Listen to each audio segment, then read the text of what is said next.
Hi, I'm Michelle Perez. I got a lot of questions. Hi, I'm Mike Pincus. I think I may have all the answers. Welcome to the Mike Pincus Fitness Podcast.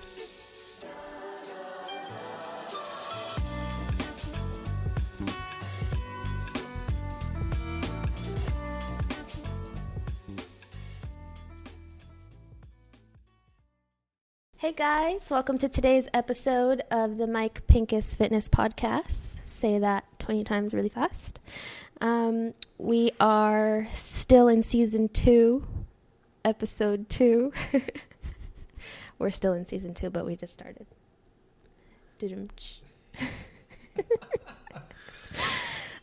Today's episode is pretty exciting because I am all about the goal setting, and I am not all about the New Year's resolutions, but I know that that is something that a lot of people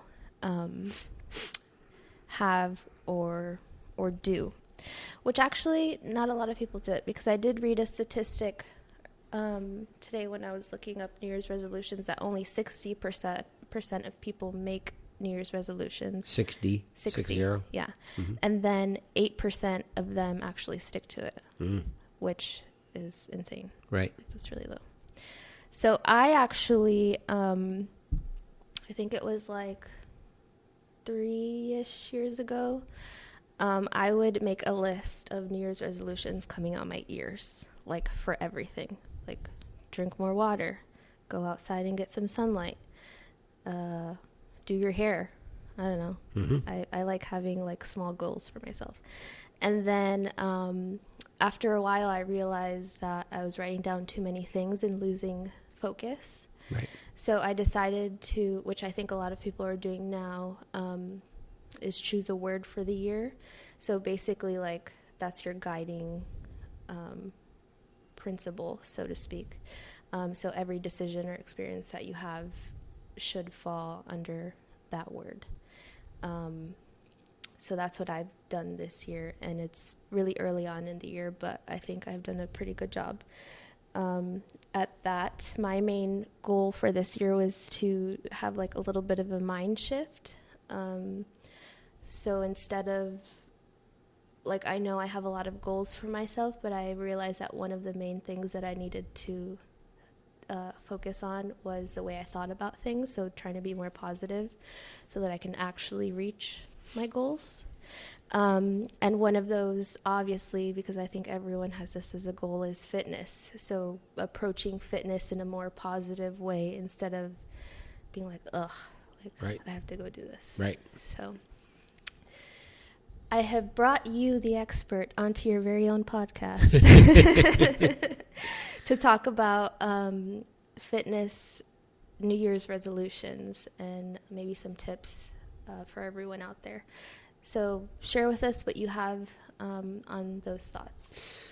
So New Year's resolutions, I am not a fan of. Never have been. I don't like the idea that just because it's the beginning of the year that we're suddenly going to make a list of things within the fitness world, right, of ours that we have to achieve when we should be doing this on a regular basis. So, and there's a difference between between New Year's resolutions and goals. Mm-hmm. I am all for the goal of I'm going to drink more water. I'm going to get in as many workouts this year as possible. I'm going to park my car further away from the front door, and I'm going to get more walking in. All for that. But to make a New Year's resolution, the problem with that is they're so easy to break. Right. And then now you're down on yourself, and then everything is just out the window. Yeah.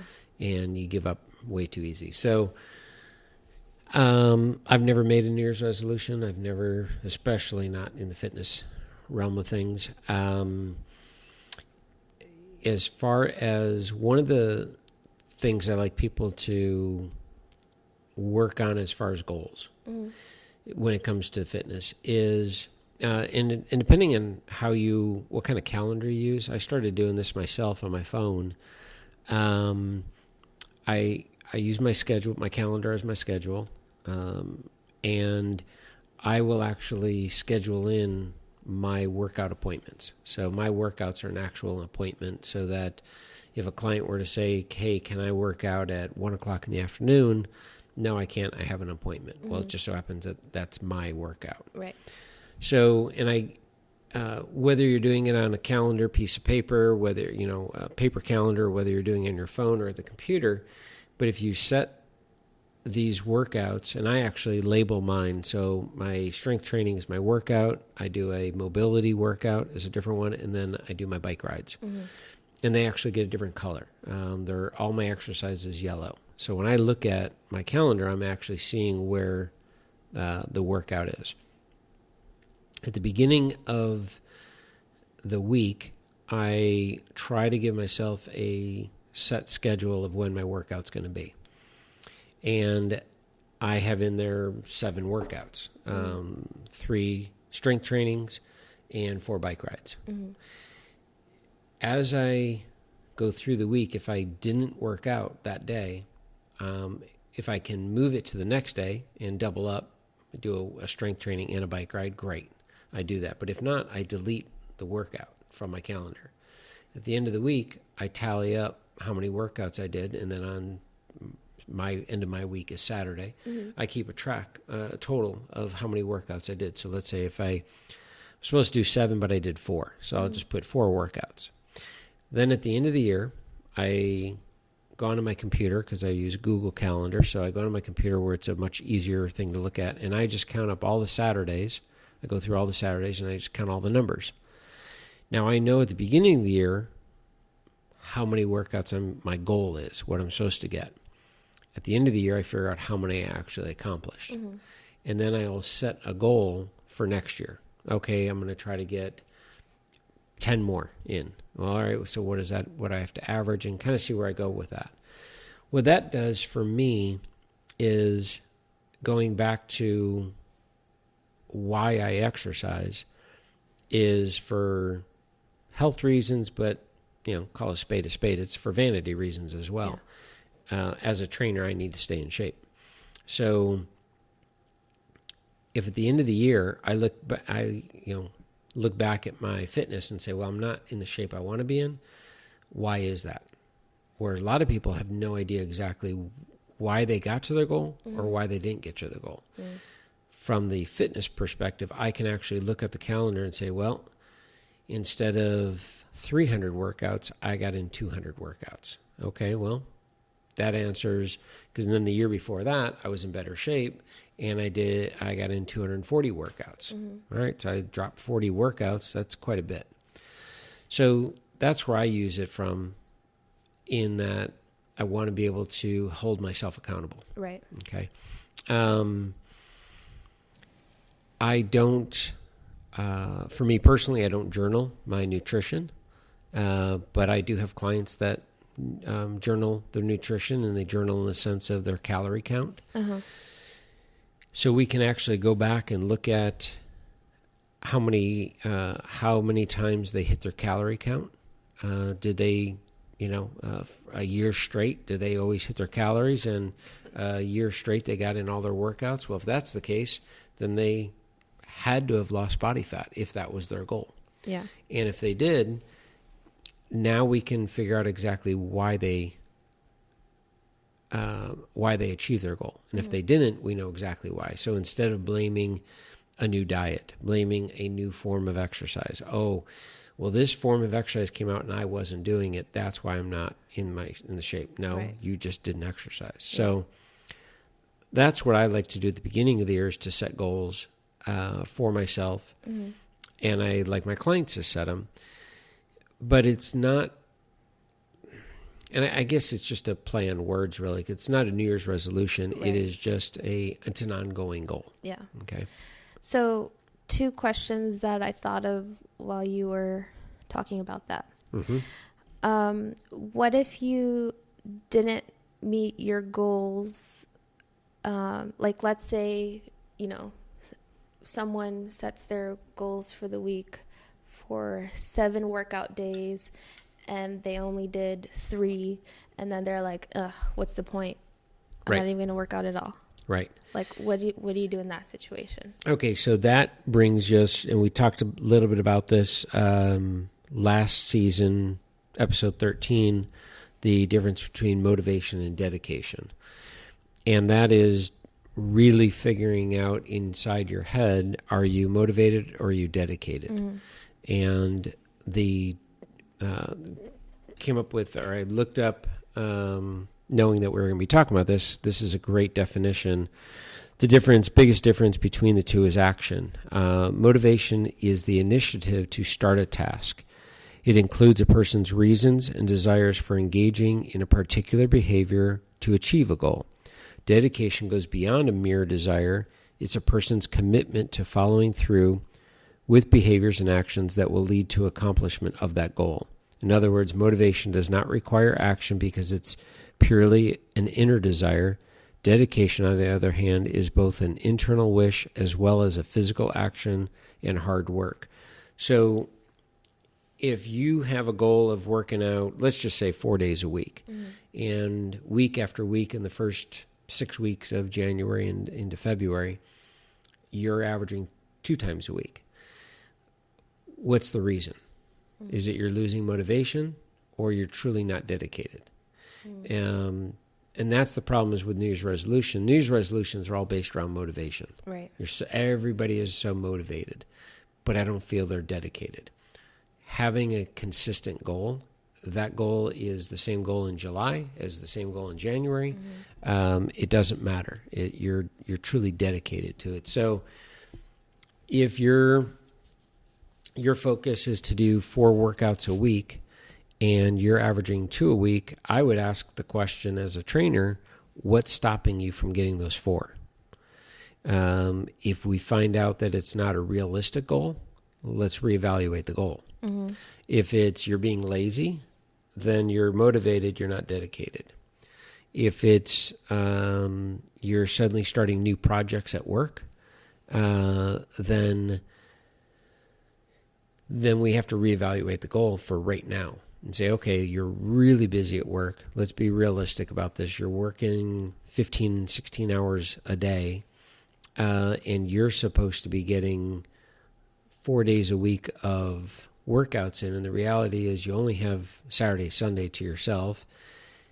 Maybe we can get 1 in during the week. Don't be so hard on yourself. Yeah. Give yourself a little break there. So I would a lot of times I actually have clients have to reevaluate the goal. A client will come to me, male or female, doesn't matter, and they will show me a picture of themselves. Yeah. And say, this is what I want to look like. Not even like anybody else. And so this is how I used to look. I want to be there right now, or I want to be there by summer. And I say, okay, we can do that. But in this picture, how old is it? It's 15 years old. Age is not the issue. What were you doing back then to be able to look like that? Well, let's see. I'm not really sure what do you mean. I mean, I was working. I've got 2 kids. I still have 2 kids. Okay, well, let's look at it. When you were working then, were you at a desk? No, I was more hands-on, more labor. I was working in the warehouse. I got a promotion. Now I'm sitting at a desk. Okay, so you're at the same job, but now you're sitting versus moving around. Yeah. How old are the kids? Well, they're 15 years older. Well, how old were they back then? Well, they were 6 and 3. Okay, so now you're not picking up toys. You're not making dinners. You're not playing on the weekend different sports. You're mentally exhausted, but not physically exhausted. And we've talked about that in the past, the difference of the two. Right. So I still go back to let's be realistic about the goal of what you were doing back then. Yeah. Again, it's not to say that we can't do it. We just have to understand what we're up against. Yeah. Yeah. I think that's important to remember because a lot of people don't realize how much their lifestyle changes over the years. Oh, everybody always looks at just the 1 hour in the gym and says, but I'm doing the same 1 hour. And like, well, that's great. You're doing the same 1 hour, but what about the other 23 hours? Yeah, that's very true. You have 23 hours to screw up everything we do in 1 hour. When your kids are 6 and 3, I guarantee you are adding to the movement of what we're doing in the gym. Right. When they are 15 and 18, you're not doing anything in terms of movement to add in what we're doing at the gym. Yeah. So. Cool. Now, I have an interesting question. And I actually have a couple friends that, two that I can think of, that every time we talk about working out, they're like, oh, it's just that, like, I want to work out, but then I negotiate myself.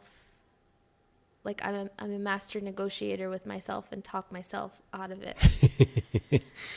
And I think a lot of people do that. Like, I even do that with myself. Like, I'm like, oh, I'm going to do X, Y, and Z. I'm going to do a dance video on the TV or something. And then I get home and then I make dinner and then we start watching Pole Dark or something on TV. Right. Which is the show.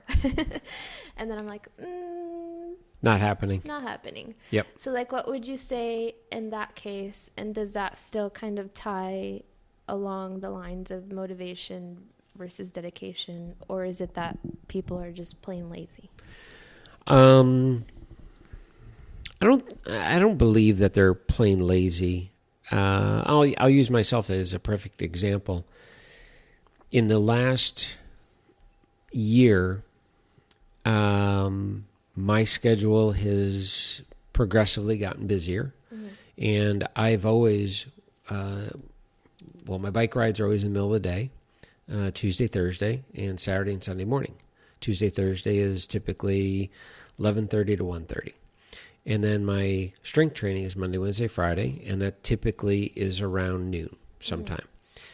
Well, in the last, definitely the last 6 months, my schedule has gotten busier with clients, taking on a couple of different big projects. And I'm suddenly finding that it's easy for me to give away my strength training workout time slot, Monday, Wednesday, Friday, because it's only an hour. So in that hour's time, I'm sure I can find another hour somewhere else, but somebody really either wants to work out or I need to take this business call and they need to do it at lunchtime.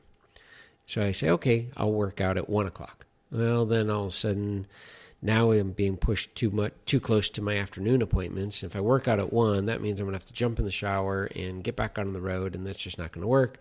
So suddenly I'm not working out. I'm going to work out at night when I get home. That's what I pretty much have been experiencing the last 6 months is I get home after a long day of training clients, being all upbeat for these, for all my clients and trying to keep them all happy and keep them motivated and dedicated and all that. The last thing I want to do is go into my gym, which I even have at my house. I don't even have to drive to a gym. I do not want to look at any of the equipment. Well, Lisa and I will eat dinner and she'll say the simple words, TV. And I say, okay, fine. And now I know I'm supposed to be actually working out. And if I were to even say to her, give me 45 minutes, I'm going to work out, quick shower, and then we can watch TV, she'd be totally fine with it. But at that point, I'm done. It's not happening. Yeah. So is that lazy? No. Is it unmotivated? Yeah, motivation went out the window. The problem is that I'm still dedicated. So therefore, I came to terms and said, okay, I need something to change because I'm not willing to give up on my fitness. Right. I have to rearrange my schedule. Well, I can't rearrange my client schedule because they're set. The projects that I'm working on, there's no stopping them. So the only other option was, and I actually this week kind of came up with it, and I said, all right, Lisa, I'm going to be asleep by 10 o'clock, up at 5 a.m., and in the gym at 5:15. And I have to do it in the morning. And before you even start anything. Otherwise it's just not happening. Yeah. And it's not my ideal time, but because I'm dedicated, it has to happen. Yeah. Otherwise it's just not going to work. And I've been doing it, and again, I preach this with my clients that my client goes to work at 8 o'clock or 9 o'clock, and I tell them, get up a little bit earlier, work out in the morning. You're going to feel amazing. Now, I have clients that just get to work super early, and they have to do it in the afternoon, and they're more afternoon. Their energy is higher in the afternoon, so that's fine for them. but I treat my workouts the same as my clients treat their workouts. They know I'm coming. They're paying me. I'm going to show up. The last thing they want to do is do the workout, but they love when I leave. Yeah. Because it's over and they feel so good that they did it. Right. So it's kind of the same thing that I've done with myself, and had to just play around with the schedule. Yeah. And I think there's definitely something to be said about keeping appointments with yourself. Like, it's just, it's like a morale booster. Yeah. Oh, absolutely. Yeah. And that's where I can look back at the year and say, okay, this is what I did for myself. Right. I have a very close friend of mine that is not taking the time necessary for himself. And it goes on a much deeper level all the way around, and fitness is one of them. And so he finds himself down in the dumps at times, and he knows that if he were at least working out, that is one thing he can check off. Okay, I did my exercise. I'm building muscle. I'm burning more calories. That's more likely to set me up to eat better. If I'm eating better, I'm feeling better. If I'm feeling better, my mindset, all of it, just this vicious circle, or a good circle, I should say, that it keeps it all balanced. Yeah, a good vicious circle. Yeah, a good vicious circle. Cool. Let's see what else I have here. So what are some tips to help people stay on track for their fitness goals this year? And I'm just going to throw some situations at you and see what you say. So what should people do if it seems too hard? So their workout is too hard. Maybe their goal was to hit 3 times a week for 30 minutes, and that's too hard for them and they just want to give up. What do you suggest in that case? That's a perfect setup right there, because as people are looking, they're making New Year's resolutions. They're going online. They're saying, okay, one of the things I need to do is I need to eat better. I need to be healthier. I need to exercise. Oh, what's the latest trending exercise? Well, nowadays you don't even have to Google that stuff. It's thrown into your news feed. Right. Facebook, Instagram. So I also feel like most people would Google get fit quick or whatever. Sure, absolutely. Yeah. So let's say that a HIIT workout comes up, and that's what you're supposed to be doing, or even kettlebell training. Both of them are fine for the right individual, but if I am a beginner and I want to get in shape, and I were to Google best workout for beginner to get in the best shape quickly, and let's say HIIT training comes up. Okay, great. I'm going to try it. Oh, look, it's at a CrossFit gym. Okay, there's one down the street. Everything is lining up. Yeah. Exactly what I Googled. It's there. The answers are there. It's really close to me. I can afford it. Everything is perfect. One problem. The workout is way too hard.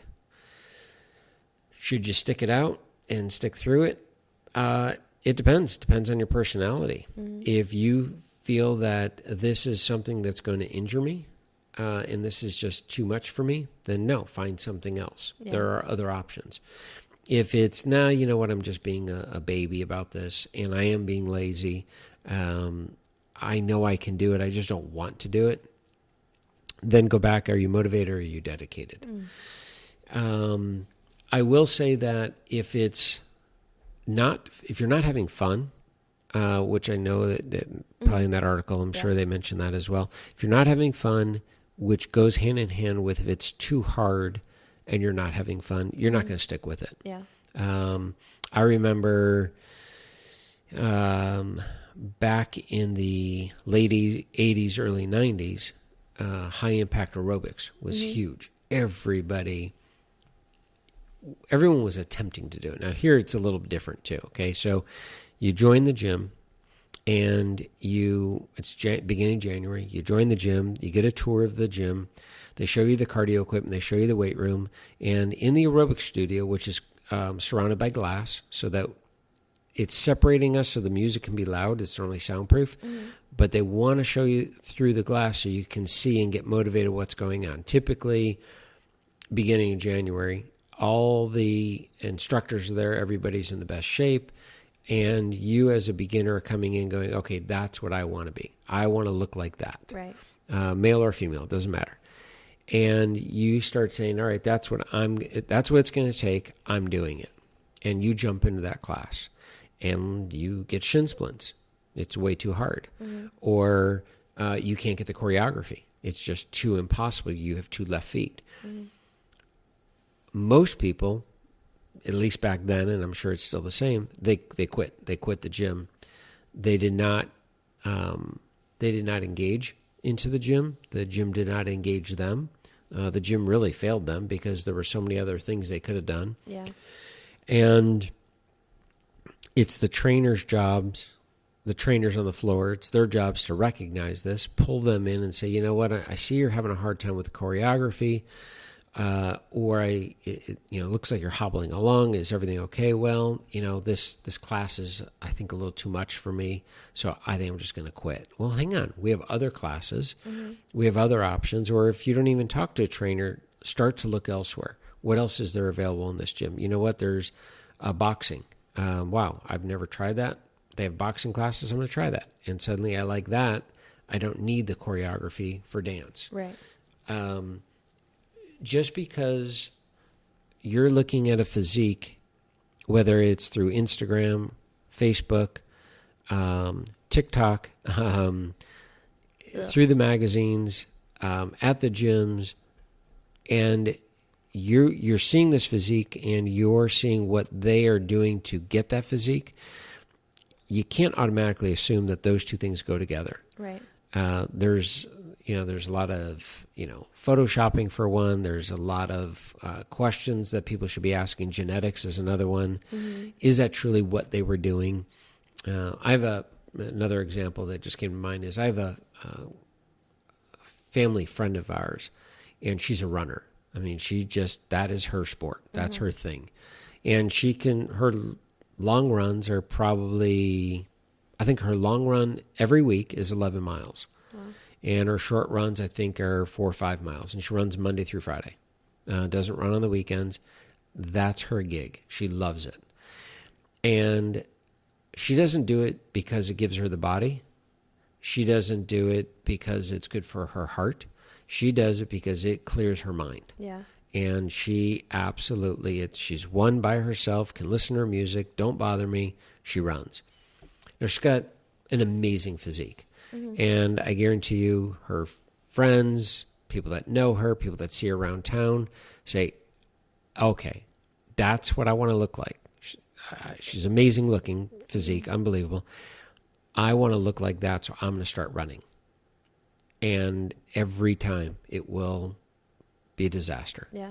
Because if to be a runner, you need to be in shape to be a runner. You don't start running to get in shape. Yeah.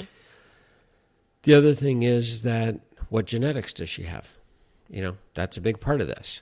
How does she eat? How does she sleep?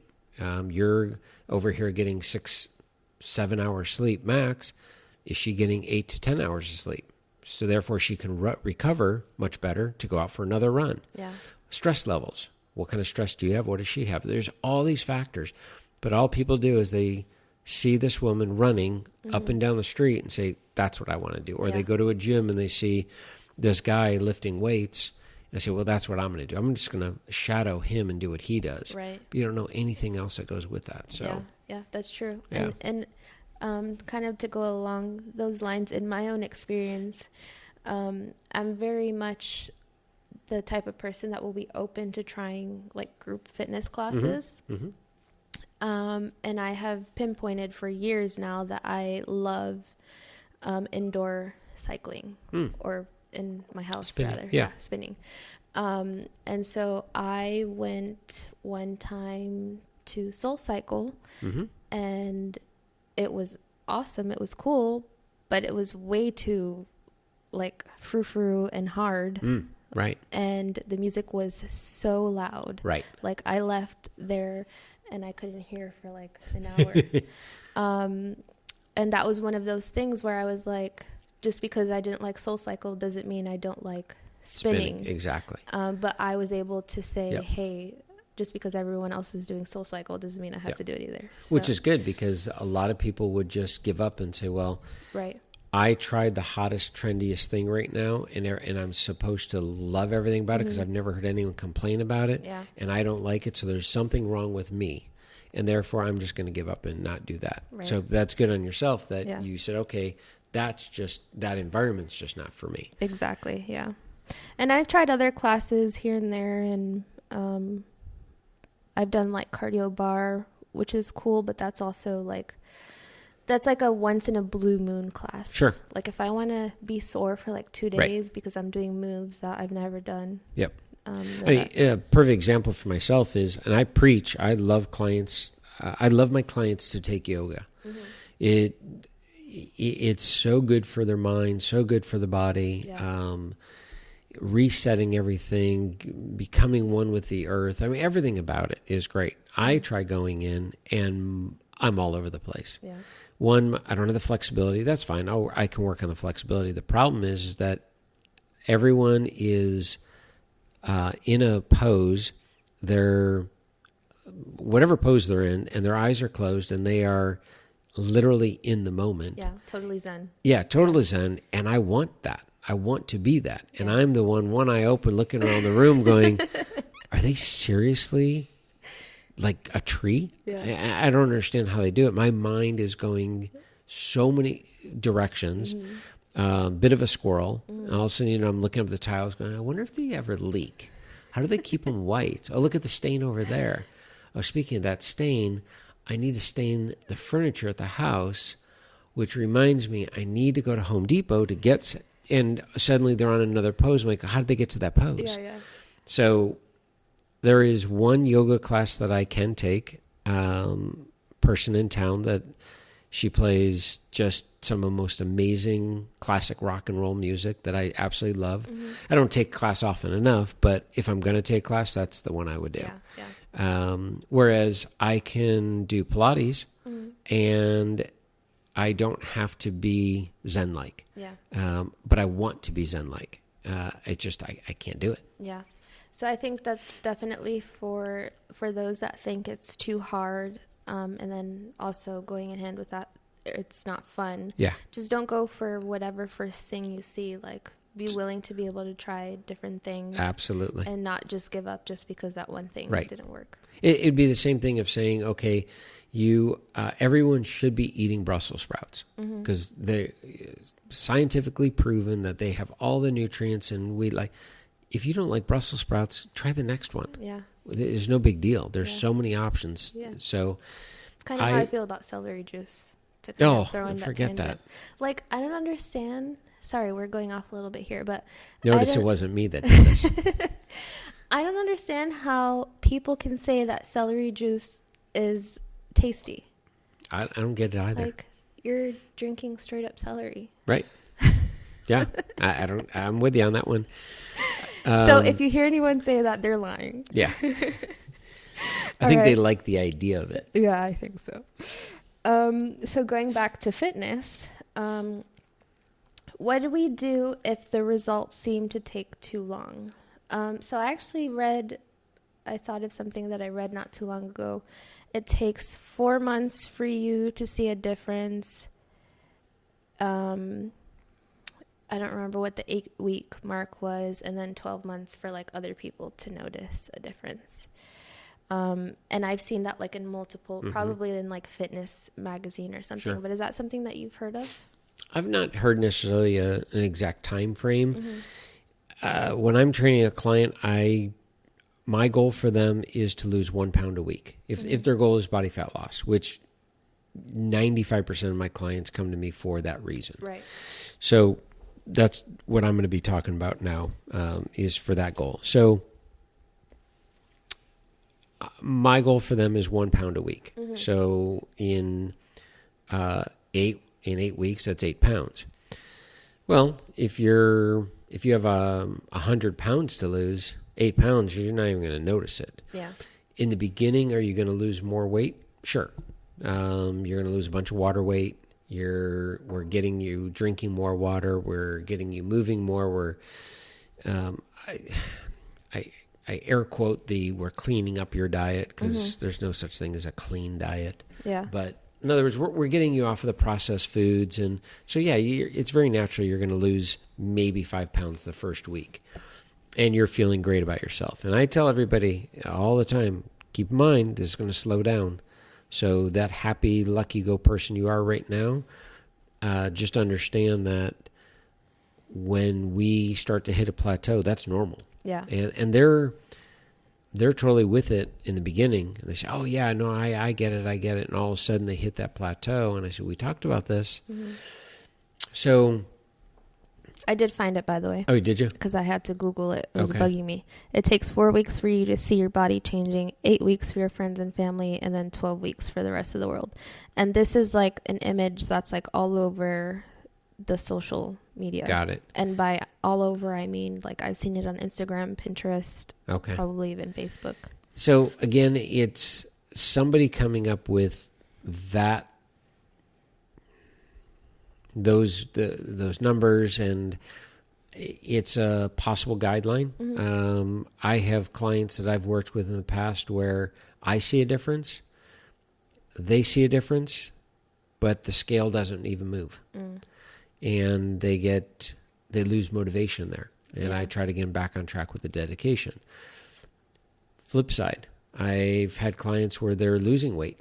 Every week they're losing a pound, and they see themselves in the mirror and say, I don't look any different. So now we have a deeper underlying problem. So there's a body image issue that we got to deal with. We didn't know we had that until all of a sudden they are losing weight. They are losing inches. Their clothes are fitting better, but yet they look in the mirror. I look no different. All my friends are telling me I look great, but I think they're just lying to me. Yeah. So there's a whole emotional, psychological side of that. So I don't follow any of those guidelines. I don't like anyone to follow. I really choose not to follow the guidelines. Yeah. You know that if you're doing the work and you're eating the correct amount of calories and you're putting in the correct amount of effort towards your exercise and you're drinking enough water and you're getting enough sleep, those 4 things, it's basically, that's all you need to do. And if you do those things consistently, if the goal is body fat loss, the body fat will come off. Will it be 4 weeks, 8 weeks, 12 weeks? I don't know. The one thing I will tell you is you didn't gain it in 4 weeks, 8 weeks, or 12 weeks. Yeah. So if you told me that in the last 12 weeks you put on 12 pounds, then I will say in the next 12 weeks we will lose 12 pounds. You'll say, what the hell have you been eating? Exactly. But typically somebody comes to me and I say, all right, you're 20 pounds overweight. How long have you had that on? Oh, at least 7 years. Okay, so I'm not saying you have to give me 3.5 years, but you sure that's not fair to give me 10 weeks. Yeah. There's no way. Well, I read that you can take 2 pounds a week off, so there's your 10 weeks. That's 20 pounds. Yeah, you could. And you know what? I could do it if that was your absolute hard goal and you're shooting a movie and you got 20 million on the line. Yeah, we could do that. But short of all that, you're not going to be happy with me at all. So that goes back to, is it fun? Are you happy doing it? Yeah.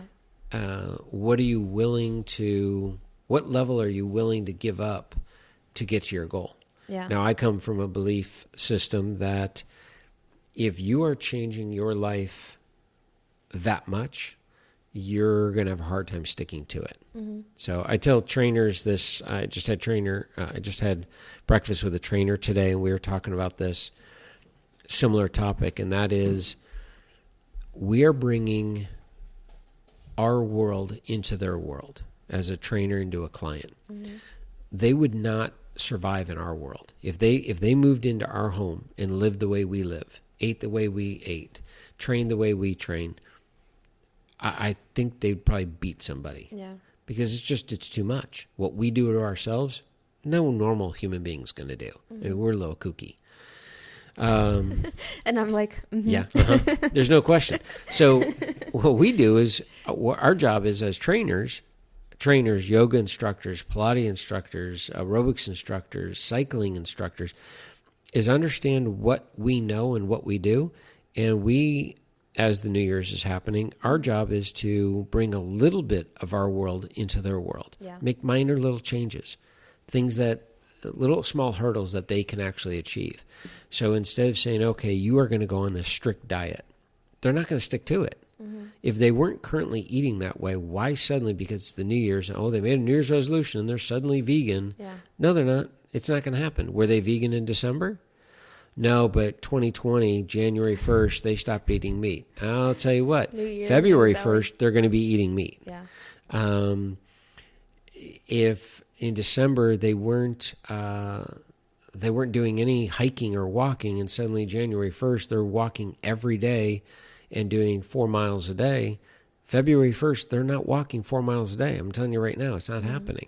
Yeah. So make it fun, make it attainable and sustainable. Yeah. That's a big part of it. Yeah.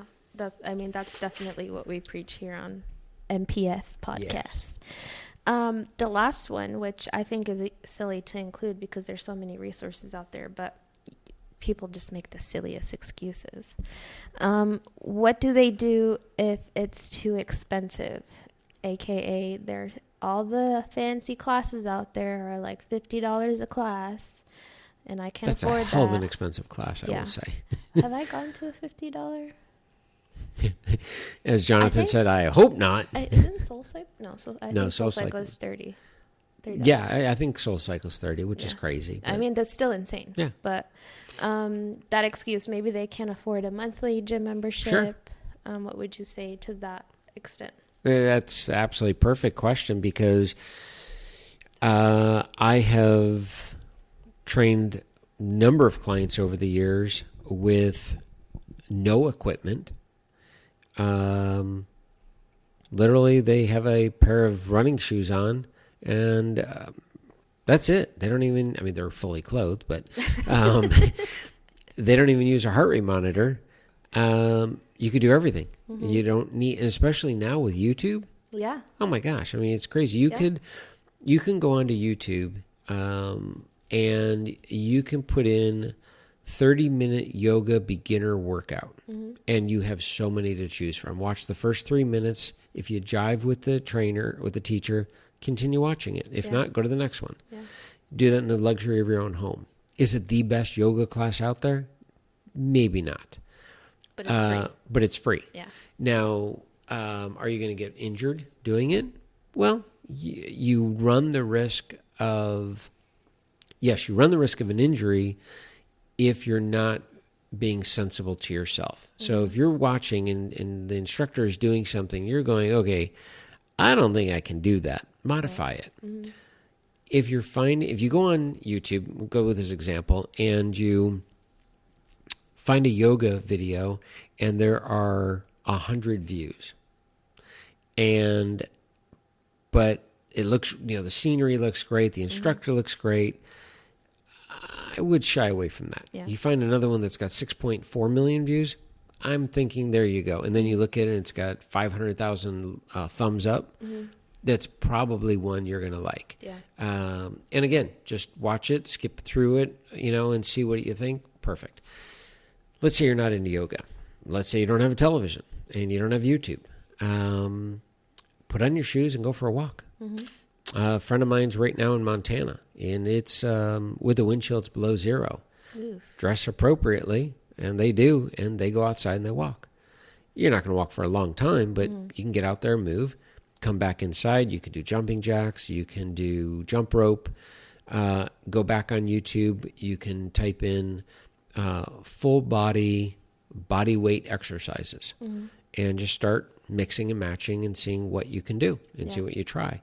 So it absolutely does not have to be expensive. You don't, there are people out there that say, well, I'm listening to this, but I can't afford a trainer, therefore I can't be in shape. That's not true. Yeah. There's a lot of people that go to a gym that exercise and they've never worked out with a trainer.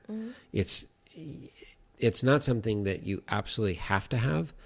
if it works for you and it works for to help with your dedication, it works for your schedule, financially you can afford it, great. Mm-hmm. But I know plenty of people that get amazing results and they've never worked with a trainer. Yeah. Are they a little more at risk of injury? Sure. Mm-hmm. But you can also walk across the street and get hit by a bus. So, depending on where the street is. Matter of fact, last week, a gentleman reached out to me through the cycling world. And he knew of me, and he wanted me to put him on a program for cycling in specific. Mm-hmm. So he came to me, and his background was he had done a little bit of research, a little bit of digging. He was on Instagram. He was on Facebook. He found this routine. It seemed really good. He liked it. He joined it, was getting great results. Then suddenly it got stale. Mm-hmm. He didn't really know why. That's why he was with me, and I was explaining what happened, the science behind it. But this guy was in amazing shape for never working out with a trainer. Yeah. And he figured this stuff out. So some of it you just have to trust your gut and say, you know what, this is perfect for me. I can do this. Yeah, I think that's very true. If there's anything that you can take away from this is you just got to find what works for you. And I'm definitely the first one to say that I follow a lot of as anyone nowadays probably, I follow a lot of influencers on Instagram that do fitness, and I can see quickly how everyone's like, oh, she has those legs, like what is she doing? I need to do that. But like you said, that's not always the case. Like just find what works for you, find something you enjoy, find something that works within your time and your budget. And then just stick to it and go from there. Yeah. And there's a real good chance on social media that the person with those great legs had those great legs well before she ever started having a social media account and started doing squats all day long. Yeah. Chances are her mom looks the same way. Mm-hmm. Her sister looks the same way. And if it's a guy and he's super lean and he's got a total six-pack and he's got great shoulders and huge biceps. If you go way back when, I guarantee he probably was always looking the same. His dad probably looks the same. So genetics is a huge part of this that people do not give enough credit towards. Yeah, true. All right, well, I think we're done. That was Anything good. else you want to say? No, that was good. All Don't worry about New Year's resolution. Just work on your baby goals for yourself, but really ask yourself the difference. Are you motivated or are you dedicated? Yes. It's really what it comes down to. Yes. Well, there you have it, guys. Until next time. Yep. Thank you. Talk to you guys later. Bye.